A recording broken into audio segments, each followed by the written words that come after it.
Hello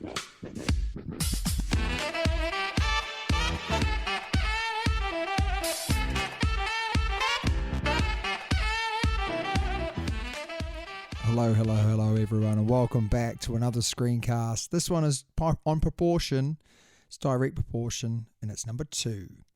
It's very different to the first one we've done, so although knowing the first one will help you, it's not going to be the be-all and end-all. So we need to go over a whole new system, which is, some might annoy you, but this will give us any detail we want, which is really, really important. Okay. So what is direct proportion? We've done this before. The term direct proportion means that two or more quantities, when they increase or decrease, they do that in the same rate or ratio. And we're going to look at ratios today, actually. So we have our ruler, and we did this last time, but 5 millimeters equals 2 centimeters. So if we double that to 10 millimeters, we double 2 to 4 centimeters. So we can see there we're going up in 5s and on the top, and we're going up in 2s down the bottom. So the next one would be another 5 would be 15, another 2 would be 6. All right. So this next sort of group would definitely help us to find out sort of where we might fall in between these. So the number line won't work very well for us is basically what we're trying to work on. Okay. So here we go. This is the question. Don't worry, I'm going to go through how to do it. On the first one, then you're going to try on the second one yourself. We are told that 8 euros equals 6 pounds. So remember, we're not going to use a number line here. How many euros will you get from 1 pound? So what we're going to do is we're going to write them as a ratio. We're going to have euros on this side, so we're going to have 8. And then we're going to have our little ratio of 6 pounds. So we've got, for every 8 euros, you have 6 pounds, okay?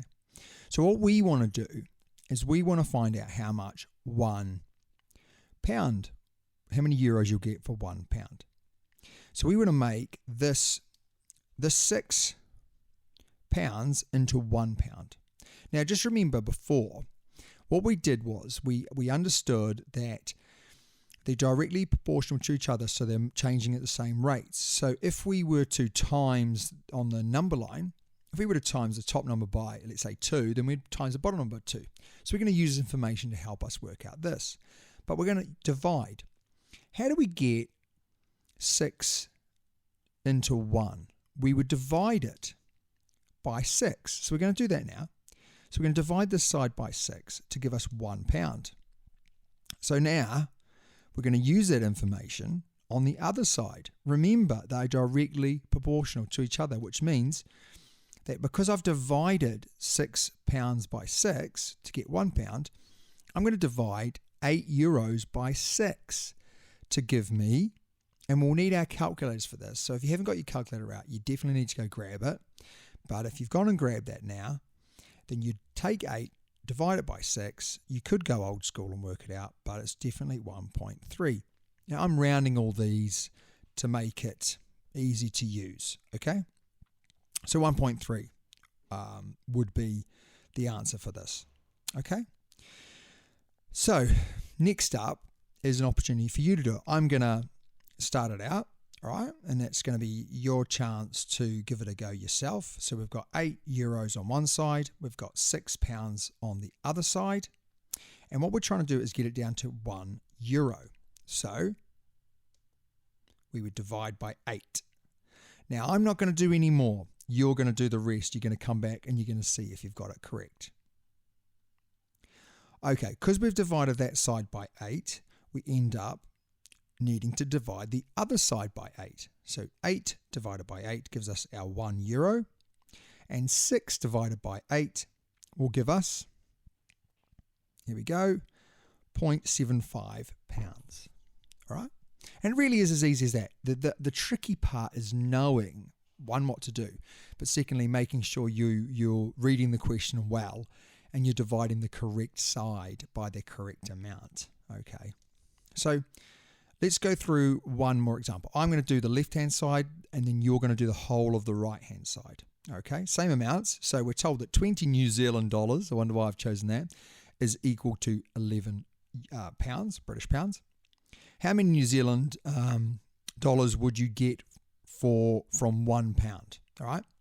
So again, I'm going to write it out. So I've got my New Zealand dollars on one side, I've got my pounds on the other. And because I'm going to go and find £1, I've got to divide the right-hand side by, you guessed it, 11, okay? And that's going to give me to £1. So I'm going to do exactly the same thing on the other side, 20 divided by 11. And what that's going to give me is £1.81. Right? So we can definitely see how many New Zealand dollars would you get from £1? Would you get $1.81. That's what it is in New Zealand anyway. Okay. So now what I want you to do is I'm going to get you to do the whole of the right hand side by yourself. Come back and see if you got it correct. Right, let's label this bad boy up again. It's exactly the same as on the left hand side. But this time we're going to divide the left hand side by 20 to give us down to $1 New Zealand dollar. Yeah. And because I've done that on that side, then I need to do exactly the same thing on the other. Divide 11 by 20, and that gives us 0.55 or 55p. So for $1 New Zealand dollar, you get 55 pence. All right. Really, really simple, isn't it? Really, really simple. Okay. Now it's time for the quiz. I know you've all been waiting for the quiz. We are told that 5 kilometers equals around 3 miles. Work out how many miles you would have run if you ran 1 kilometer. That's the question. Give it a go, see how you've done, put it into a ratio for a start, and then work it through. Happy days, you will be absolutely fine, I'm sure. Come back and see if you've got it correct.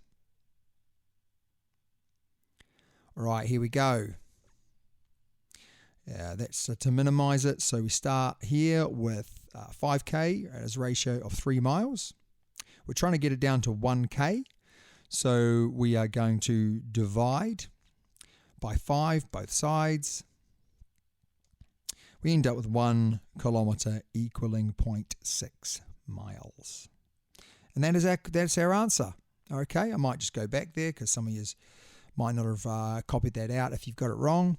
If you've got it wrong, go back and watch it again. This video definitely is a big step from the other video, so you may need to watch it again to get it right, but I'm sure you will get it right. It's nice and simple. As I say, the tricky thing is to knowing which side to divide down to get the one part. The rest should look after itself. But as always, it has been an absolute pleasure to be in your eardrums today, helping you with your maths.